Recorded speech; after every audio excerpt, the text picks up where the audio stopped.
சொக்கே சமயத்தில் நல்லவனாக இருக்கிறவன் கிட்ட பக்தி இருக்கிறதில்ல.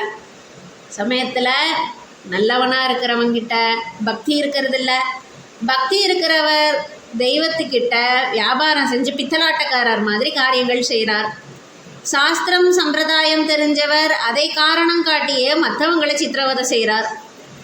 அல்லது தன்னுடைய நிலைப்பாட்டிலேயே இருந்து தன் பழைய சம்பிரதாய வழக்கத்தை இப்போது உதவாத போதும் அதிலேயே நிற்பார்.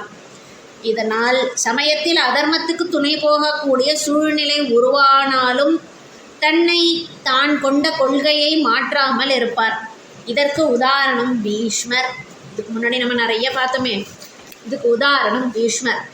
அவருடைய கொள்கையால் போற்றப்படுபவர் ஆனாலும் அதர்மத்து துணை நிற்க அவருடைய அந்த கொள்கையே துணை போனது. மரத்தில் உள்ள காயை சிலர்தான் விரும்புவார்கள், பழத்தின் சுவையை அனைவரும் விரும்புவார்கள். ஆனால் அந்த பழம் அழுகி துர்நாற்றம் வீச தொடங்கினால் அதையே அனைவரும் வெறுப்பார்கள். அப்போதும் பிடிவாதமாக அது கிளையிலேயே பிடித்து தொங்கிக் கொண்டிருந்தால் இயற்கையே அதை கீழே தள்ளிவிடும். பிறகு அதே இடத்தில் அடுத்தது புது காய்க்கும். இதை எதுக்கு இப்போ சொல்கிறேன் அப்படின்னா, சாஸ்திரம்னா என்னென்னு சரியாகவே தெரியாமல் இருந்தேன். ஆனால் நீ தான் சொல்லி கொடுத்துருக்க. ஸ்ருதி, ஸ்மிருதி, புராணம், இதிகாசம்.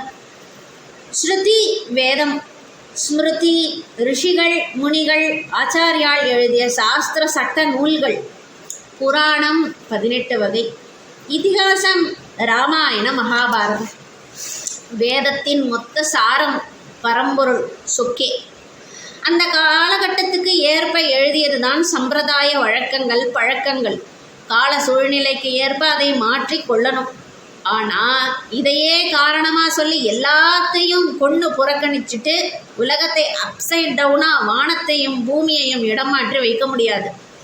ஹிம்சை, பொறாமை, அராஜகம் இத்தியாதி துஷ்ட குணங்கள் கூடாதுன்னு சொன்னதையெல்லாம் காலத்துக்கு ஏற்ப மாற்றிக்கலாம். யார் யாரை வேணால் இம்சை பண்ண, கோபம், வெறி, ஆணவ ஆட்டம், கொலை, துஷ்டத்தனம் எல்லாம் பண்ணலாம்னு மாற்றிக்க முடியுமா? ஆக இதை தெரிஞ்சுக்க தான் மனுஷனுக்கு பகுத்தறிவு, ஆத்மஸ்வரூபம் அறியும் ஞானம் வேணும். அது நீ தான் தரணும் மீனாட்சி. நீ தந்தாதான் அது கிடைக்கும். எல்லா மதமும் இதைத்தானே சொல்கிறது. இது ஏதாவது பிராமணன், அந்தணன், இந்தியன், இந்து மட்டும்தான் கடைபிடிக்கணும் அப்படின்னெல்லாம் இருக்கா என்ன?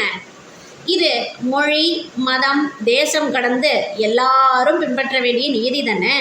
வேற எந்த ஜீவராசிகளுக்கும் இல்லாதது மனுஷிக்கு இருக்கு அப்படின்னா அது ஆத்மாவின் ஸ்வரூபத்தை அறிந்து நற்சுபாவங்கள் எனும் தர்மத்தில் நிலைத்து இருந்து அதை கடைபிடித்து தெய்வத்தின் துணை கொண்டு மோட்சத்தை பெறுவதே. இதைத்தான் பாரதமும் ராமாயணமும் நமக்கு பாடம் கற்பித்து தடுமாறும் சமயத்தில், சந்தேகத்தில் குழம்பும் சமயத்தில் வழிகாட்டியாக இருந்து கலங்கரை விளக்காக இருந்து உன்னை வந்து சேர உதவுகிறது மீனாட்சி.